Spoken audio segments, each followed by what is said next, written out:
The UK has a very diverse mix of generation. It still has a very little amount of coal. It has a lot of gas-fired generation. But now around half of the electricity in the UK is supplied by low-carbon generation. That includes nuclear, hydro, wind and solar and biomass. So together, low-carbon energy sources are providing a lot of the energy, but it needs to increase. In a country like the UK, we should be aiming to completely decarbonise electricity generation over the next few decades, which means switching to more nuclear and more renewables. There is a target in the UK to phase out coal generation by 2025, but in fact we're seeing that happen already. We're seeing many days through the year when coal generation isn't used. It's the last choice in the generation mix, and it's increasingly becoming a very small fraction of our generation. As we phase out coal in the UK, we've increased all other sources of energy. So we've mostly seen a switch from coal to gas, but we have seen some increases in renewables, and we plan to increase in the UK nuclear generation. So there's a new plant at Hinkley Point C that is due to start construction next year, and several other plants are in planning and should be built in the next decade. Overall, there is a positive feeling about nuclear energy in the UK. A majority of people support it compared to those who don't support it. One of the interesting things is we see some of the strongest support in areas near nuclear power stations. People who live near nuclear power stations are often amongst the best informed people. They know about nuclear power, and when they find out about the energy source, they find out about the benefits, not only large-scale benefits such as clean generation, but also the economic and social benefits to communities through providing jobs and providing investment. We see local communities supporting nuclear energy.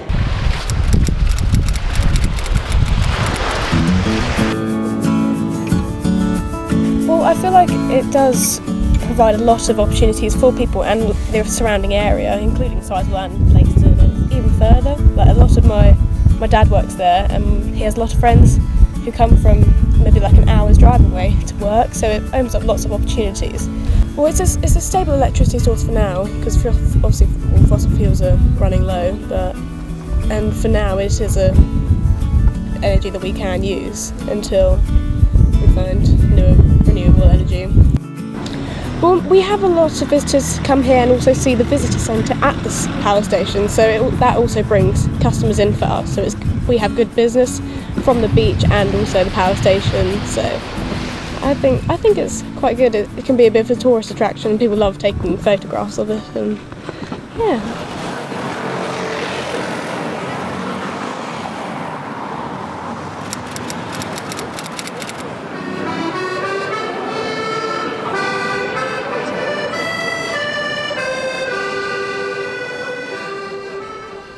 France, or the content of CO2 per megawatt hour is so low. 80 general for France, all producers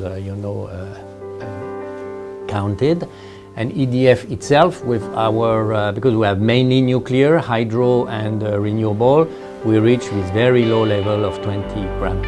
But in addition to this aspect of eco-friendly, I would also like to focus on the fact that, for example, the existing nuclear, or for nuclear basically, when you look at the cost, you have more or less 60% for capital cost, and let's say 20% operation and maintenance cost, and 20% for fuel.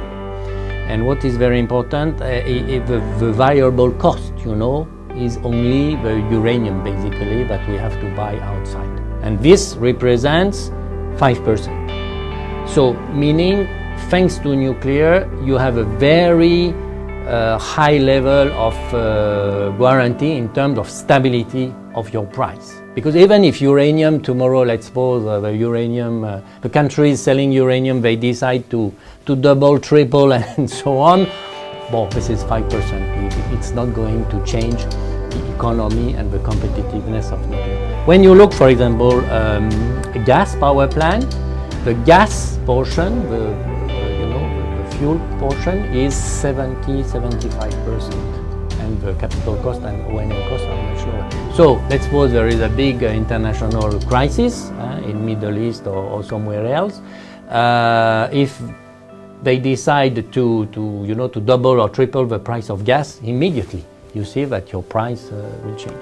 So that's why also the French government and the people are conscious about the fact that thanks to nuclear, everything is produced in France, except, I may say, uranium that we have to buy abroad, but in stable countries, Canada, Australia, for example, Niger, and so on. And we have this big guarantee on the stability, I may say, of the cost and so price of energy for the customers. Another important point also, the French government has decided that there will be no more thermal plants, whether gas or coal, built in France, and he required to close by 2022 the last coal plants. So based on this EDF, our strategy, what we propose to the government is, of course, to develop renewable energy much more, because more and more competitive, especially solar. We are going to develop a 30 gigawatt solar plan for the 10 coming years in France. And nuclear, because nuclear is safe, because we consider nuclear can go to 50 years, because nuclear cost right now is very, very competitive, and because also, we have to balance intermittency of wind or solar generation by some base load. At night or when no wind, you need electricity. So we consider that nuclear is the perfect match with the renewable in the French energy mix, which will reach carbon, neutrality.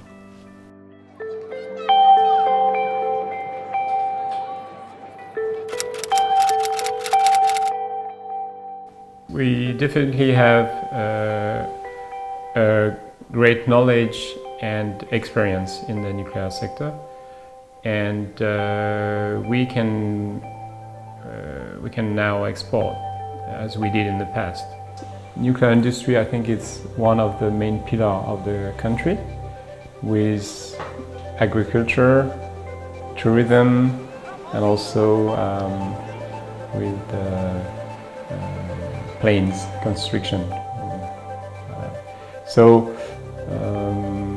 it's a big asset of the company, and it has brought wealth to the country, and still it can continue to bring wealth to the country, I think.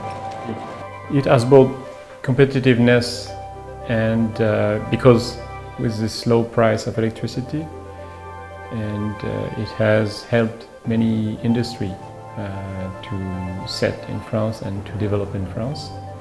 And also it has helped us to, and it still helps us to have good price for electricity. The fact is that for public acceptance, but we are talking about public acceptance. For public acceptance, the population needs to know the rules and to know that we have strong regulations, and the operators, nuclear operator, needs to be transparent and to communicate about the rules first, but about the results also. Results in terms of economy, and results in terms of safety, and results about environment impact, and to compare our results with other countries' results. And it's still affordable. Currently, for instance, the difference between the electricity price in France and in Germany, it's something like 20% lower price here than in Germany. So yes, it's affordable, it's reliable. Yes, we have everyday electricity with no cut and for years, and safe. We have no accident, and that's the fact that EDF has proven for a long time that he's a serious operator and doing its best to drive his units every day safely and constantly with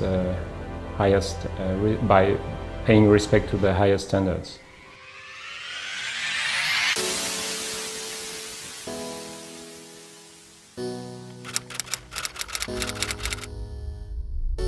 Canada, we're fortunate. We have a long history of successful, safe, reliable generation. We've been in Ontario for over 50 years. So we have a great relationship not only with the communities that surround us, but also with the unions that support us. Right? You know, we have over 10,000 unionized members in the province working for us as well. So we have a good relationship that way. Also in Canada, we have regulations that we're working towards, or goals that we're working towards to lower our carbon emissions. And nuclear is playing a big role in that. We went in the province of Ontario from over 50 smog days in the city of Toronto down to 0 after nuclear played a big role in phasing out coal. And so the Canadian public is quite proud of our nuclear history, and they're also happy that we're providing that generation at 30% below the average price. Well, the great thing is in a country, if you have sustainable baseload generation at an affordable price, it will attract new business and allow you to be competitive with other countries or other states and provinces. And so it's really important that we have nuclear providing baseload at an affordable price. Over and above the core benefits of low-priced, safe, reliable generation for the province of Ontario, nuclear also has other benefits, right? First of all, we're emission-free, so that goes a long way for the air quality in Ontario. And also, we have the ability to produce cobalt-60 in our reactors, and that is being used for medical isotopes, which is used to fight cancer and sterilize medical equipment. And so, you know, for the people of Ontario and the broader planet, we are doing great things. Nuclear can do more than just generate electricity.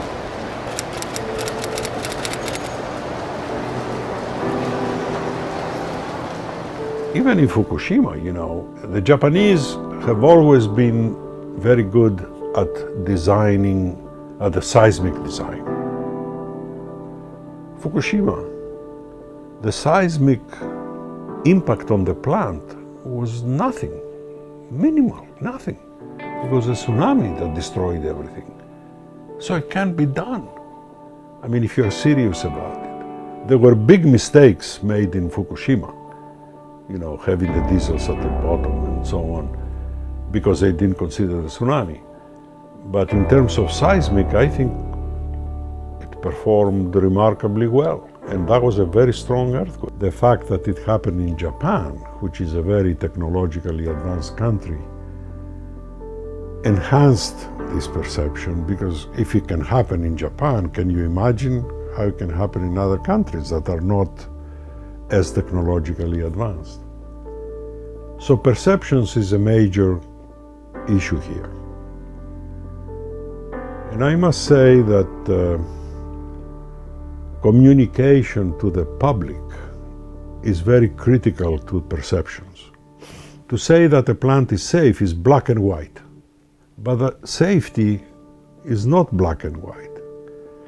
So if you say that the risk is such and such and is very low, it's compared with other risks that as a society we are subjected to, I think this is a more accurate way to communicate, and it avoids absolute statements like, you know, it's safe. Because when there is an accident, then of course you lose all your credibility. And the problem with credibility is that you can lose it like that in a second, but it takes years to build it up. So in my mind, using a better language to communicate with the public would be a good step forward. I'm not claiming that once you start talking about risks, all the concerns will go away. No, I'm not saying that. But I think it's a good first step to be more precise and accurate. And the role of the Nuclear Risk Research Center is to do research to improve the risk assessments of Japanese plants, especially in the areas of external hazards, because we all know you have typhoons, you have earthquakes, you have volcanoes. So we are building models, we have scientists and contractors, and we're doing that. In America, we are a bit more formal. We have a lot of rules and regulations in the books, and we tell people how to use risk information. In Western Europe and the United States, there is a lot of significant utilization of risk information. Unfortunately, in Asian countries, I'm not so sure. I'm not sure about the risk information. I mean, if you talk to people, they say, oh yeah, of course. But I don't know. If you look at the regulations, they seem to me to be, again, the old, detailed, bottom kind of regulations. And that's what we're trying to change in Japan.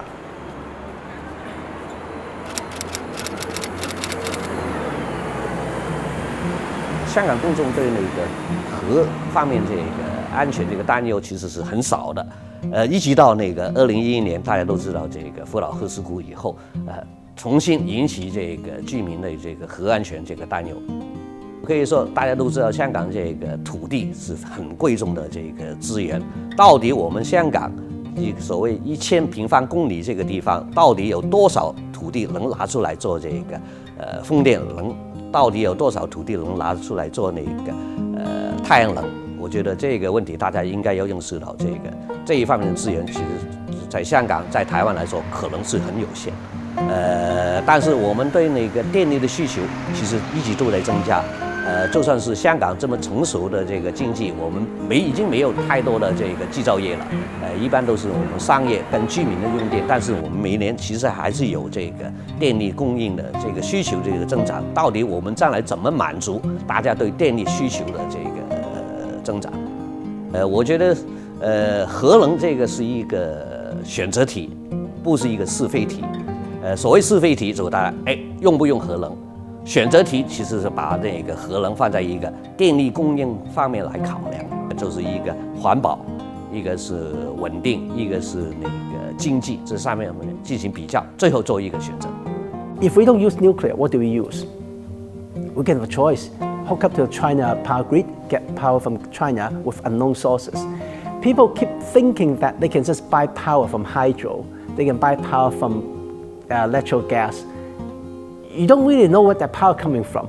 Once you hook up to the grid, that power, you cannot say, I want this electron, I do not want that electron. Once a nuclear power plant hook up to the grid, it makes it a big pool. It's like you go to a water reservoir, you drink a cup of water, you don't know whether it comes from that mountain or this mountain. It's a big pool.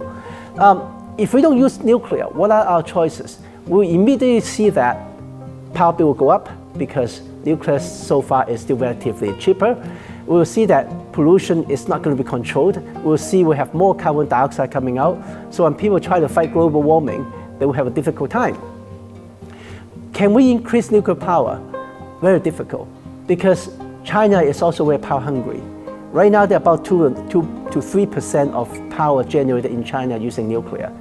A typical developed country like US and other will be about 20%. So there are a lot of room for China to absorb more nuclear or more energy sources. On the trade-off will be less coal, less dirty burning fuel, fossil fuel, so that you can have clean burning nuclear to come up with. People have fear. What if this, what if that? What if you have another accident in China? That's just fear. What we should do is collect this fear into energy, using this energy to help everybody to run a safer power plant, rather than ban them. For a safer power plant, any given day is much better than a coal-fired plant because has zero carbon emission. If we can put our energy, physical energy, mental energy, into making a power plant running more safe, it's a lot better than just condemn it. Because people do not understand that even though you shut down a power plant today, you still have to run it in the next 10, 20 years because of decay issue. You can ask why we do that. It's a decision made years ago. We cannot change that now. What we can do is make it safer. So if you look at the new 3rd generation, 4th generation nuclear power plant, it should be safer than 2nd generation, which is what Fukushima is. Will there be no accident? Nobody can say. We know that anything, any man-built system will go wrong. It's just Murphy's Law. What we can do is find out the risk of it, try to control it to a manageable level so they're significantly lower than any alternatives. So that's what nuclear power in the future is going to be. We could have buy more energy from China, including nuclear, by dedicated plant. We can pay to a power plant and say, that's how much I'm going to pay you. That's what we do with Daya Bay. 50% of the power generated there will come from, go to Hong Kong with dedicated line. But that, depending on where can we get the second power base, can we have a dedicated line? If not, we buy power from the grid, and we cannot tell where it's coming from. To cope with the unlikely event of a nuclear incident or accident at the nuclear power stations in Daya Bay over Guangdong, the Hong Kong government has prepared a comprehensive Daya Bay contingency plan. And the plan was first issued in 1994. It sets out the emergency measures to be taken in Hong Kong in the case of nuclear emergencies. And it stipulates the roles and responsibilities of relevant government bureau and departments in the emergency response structure. And the plan has been made available to the public and is made available on the dpcp.gov.hk website. We have developed an accident consequence assessment system, and it comprises different components inside the system. And of course, to deal with the urgent emergency, we have pre-run. We have a dispersion model to estimate or to project in case there is a radioactive plume, and then how long will it reach Hong Kong, and also the extent of the plume, and also because observatory knows the meteorological condition well. We are also doing weather forecast, and it actually it facilitates our work very much on the dispersion part. But we will do the preparedness, the nuclear emergency preparedness in the normal times very seriously. And if we know of the source term information, and then we will run the system again in real time, and we will have the results within about 10 minutes or so, and then we will assess the radiological situation.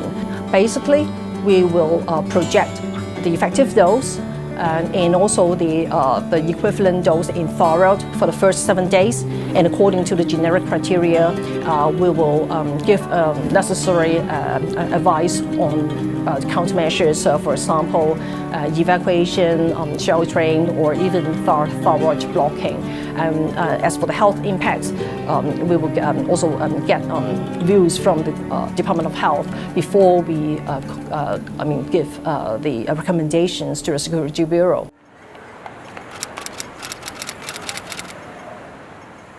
So, of course, U.S. was one of the first countries to use a lot of nuclear energy, and they have like 100 reactors. And for U.S., nuclear energy is the largest low-carbon energy source they have. So nuclear energy have a very low footprint, economic, sort of environmentally, and also is good for health and the climate, and they're not paid for that. But then they are trying to make these reactors go longer. They have, and they are expanding the operating time from 40 to 50 to 60, and even many of the reactors now have a license for 60 years, and even now they're starting to have a license for 80 years in order to use this asset, which is very important for US. France is also an interesting example because they built more or less in the 70s, 80s, they built the whole nuclear program, more or less 55 reactors, and by doing so they were able to reduce emissions and dependence on oil and gas. So they have a very clean electricity system with 75% of the electricity coming from nuclear. That means very clean and very reliable. And you were interested in Sweden as well? And Sweden I like to mention especially because I'm also Swedish, coming from Sweden, so then I know a lot about this country. Sweden were also very good in building its reactors in the 60s, 70s, especially in the 70s, and the last reactor starting around 83 or 84, I think it was. And then there was a referendum, and people were worried about, had concerns about the safety and so on, and there was a referendum to phase out, but that has been taken away. So the phase out decision is taken away, and the reactors should be used the possible sort of lifetime they have. I would say, first of all, the Swedish people are very practical and pragmatic, so they say if we have reactors we shall use them. We shall not close them too early, so they should be serving the society. And then also if you ask the people, do you think it's we should phase out or build new reactors, it's more people who think we should build new reactors than to phase out. So there, I would say there is quite a stable, positive support for nuclear, and especially around the nuclear plants there is a very good support for nuclear energy. We see that all around the world, that the closer you come to a nuclear plant where people have more information and more access to what's ongoing and understands more, they are more positive to the use of nuclear energy. I think there's two big trends. One is that electricity is so important and so much needed that the consumption of electricity goes up in the world all the time, and we still have hundreds of millions of people who do not have any access to electricity. So the consumption will increase, and more people need to have electricity for better life, better quality of life. And the other trend is to reduce the emissions, and that is especially for the CO2 and the fossil fuels. So this is the other trend where the United Nations together have this agreement, the Paris Agreement, and the commitment from states to really reduce emissions. So increased use of electricity, but with less emissions. And that's where you have to go to a cleaner energy mix. And in many countries you put a lot of efforts into wind and solar, and you need to do that, but also nuclear, because without nuclear there will not be a solution to climate change. Nuclear helps enable the other energies, low energy sources, low carbon sources like wind and solar. So you need to build a system that is reliable, and then nuclear has a key role to play. It was great because I met a lot of people here in Taiwan, and the people who are working at the nuclear plants. I see that your system with building very good reactors, as well as having a good system, you have a regulator supervising the operations, and then of course the operator and the people, and all the people I met was very skilled, very professional and very motivated. So I thought it was a really good system and a very good future for Taiwan. We have had interactions with many countries around the world, countries that are not necessarily members of the NEA, but we have another organization we work with called the International Framework for Nuclear Energy Cooperation, IFNEC, and that includes a lot of countries that are embarking on nuclear. And that includes countries in Asia, in the Middle East, in Africa, and also in Central America that are interested in developing nuclear capabilities. And these countries are taking really substantive steps towards making that happen. So I think that we're going to see more and more nuclear plants around the world, and I think that it's going to be a very important development for many countries. That is not instead of using renewables. I think renewables are going to be a very important energy source in the long-term future. But I think we're going to see a situation where nuclear and renewables work together. Well, I think that every country has to make a decision for what's best for its public and its particular energy situation. And in Japan, they have obviously concluded that nuclear power is part of their energy future. I know that in Japan they're very concerned about climate change and they want to reduce CO2 emissions, and they say nuclear power is part of that. That doesn't mean that every country has to build nuclear power plants or operate nuclear power plants, And many places around the world have made different choices. As you know, very famously, Germany has decided to phase out its nuclear power plants. But at the same time, the UK is building more nuclear power plants. So every country really has to make an independent decision. And my hope is that they will make those decisions with their eyes wide open. We're using the right analysis to assure that they are looking at the whole picture of energy and understanding the consequences of the decisions they make. Well, when I visited Taipei in the past, I was a commissioner with the U.S. Nuclear Regulatory Commission, and we had some cooperative activities to help people in that region make sure that they had a very strong regulatory approach. And I was very confident when I visited that the regulator there was very good and was doing a very good job of ensuring nuclear safety. And I think they still do a very good job. And I know that the policies have changed, but I think the Atomic Energy Commission is a very good organization, and whatever the direction is, that they will make sure that things are safe. I'm an optimist about the future. I think the future is going to be a very, very exciting place to be.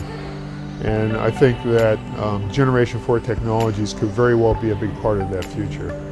When I look at the future of nuclear, I believe that there's a very important opportunity to see nuclear evolve to its next step. Not necessarily replacing existing technology immediately, but to go to technologies with even higher levels of safety, with better economics, to deal with nuclear waste in a better way. And I think that's certainly what the TerraPower group has been working towards. They have a very advanced fast neutron technology that doesn't require reprocessing, and they're very excited about this. They've been working with China to move forward with that technology, and we're very interested in watching that happen. If it's successful, it could be one of those game changers that comes along once every once in a while that really just changes the whole way people look at energy supply. So we'll see. I hope it goes well, but there's still a long way to go with that. There's still many steps that need to be taken. But they and other people around the world are developing Gen 4 technologies. There's many companies exploring everything from fast reactors to high temperature gas reactors, molten salt reactors, and they're hoping to bring these things to market. And if even a few of them are successful, they can make a big difference in the future. We need to run more public education program. We need to produce more outspoken people to tell the general public what nuclear is about. We do not try to paint a rosy picture that it never happened. We should tell people the fact. Things goes wrong, airplane will crash. If it crash, this is what could happen. Power plant may break, it breaks down, this is what can happen, this is what we should do. Do not fear. We need to be able to understand it rather than go against it without knowing what it is about, go blindly against it. We must be able to tell if there's an accident, do not listen to rumors. Listen to the news, listen to what government is telling you, make more educational gas. Roll back from that is today we need to start working with the public. We need to let the stakeholder, the media, the public understand what nuclear is about. Good things, bad things, so they can plan for themselves in case there's a bad accident happened. I think, based on my judgment, is never put everything, all the eggs in one basket. Do not use only one energy source. If you bank on 100% nuclear, no, you're wrong. You bank on 0% nuclear, no, that's not perfect. 100% of anything is not good. So there is no ultimate good fraction. But if you look at most of the developing countries in nuclear is about 15 to 25%. Unless it's like France, purely an export power country, then it might go up to 75%. But I think a healthy country will take advantage of having 15 to 25% of nuclear as their mixed load. Anything more, depending on how your country's education system is, anything less is not meaningful, depending on how big the picture is. There are countries coming out declaring they'll ban nuclear for life. I would ask, what are the replacements? What are you going to replace it with? What are the downsides, what you're going to replace with? The thing about nuclear is, if you go back to the 50s, they have a thinking that nuclear power will be so cheap that it's so cheap that you cannot even measure. So history proved that they're totally wrong. It's getting quite expensive now. Fission is one way of producing energy from nuclear. Everybody is thinking this is an intermediate step, but it has been intermediate step for years. Fusion is the next generation, but fusion is always 30 years away. That statement is in the 70s, and now we're still talking about 20, 30 years away. If we can put more energy or resources into making fusion, that would be the next step. Fusion itself is also nuclear related. Zero contamination. If it goes wrong, so far, theoretically, no release of radioactive substance. So that is pretty much the future.